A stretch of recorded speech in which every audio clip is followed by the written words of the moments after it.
দাদা আমার গ্যাসটা হবে? আরে ছোটটা পুরো ঢুকে যাবে। বলছি কি গ্যাসটা হবে? গাড়ি আসেনি গো। 5 দিন ধরে গাড়ি আসেনি? 5 দিন না, আমরা গত মাসের গ্যাসই এখনো দিতে পারিনি। গত মাসের গ্যাসই এখনো দিতে পারিনি কাস্টমার। গত মাসে যারা বুক করেছিল 31 তারিখ পর্যন্ত তাদের গ্যাস এখনো কমপ্লিট করতে পারিনি। এখনো 350 খানা পেন্ডিং আছে গত মাসে। এই মাসে তো 1 তারিখ থেকে হাতে দিয়েছি না। বললাম 45 দিনের ভিতরে। 45 দিনে বুক, গ্যাস পেতে পেতে 2 মাস হয়ে যাচ্ছে। হ্যাঁ 45 দিনে বুক, গ্যাস পেতে পেতে 2 মাস হয়ে যাচ্ছে। এই সিস্টেম বানিয়েছে।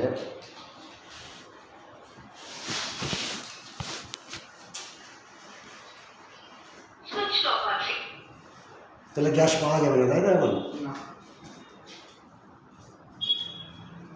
এই দাদা বললো সেদিনকে যে এরকম ব্যাপার যে তুমি বুক করো 45 দিনের পরে তুমি পেয়ে 45 দিনে বুকিং, গ্যাস পেতে পেতে আরো 10-15 দিন লেগে যাচ্ছে। আমরা এখন গত মাসে 300-350 খানা বুকিং আছে, তাদের গ্যাস এখন দিতে পারিনি। বল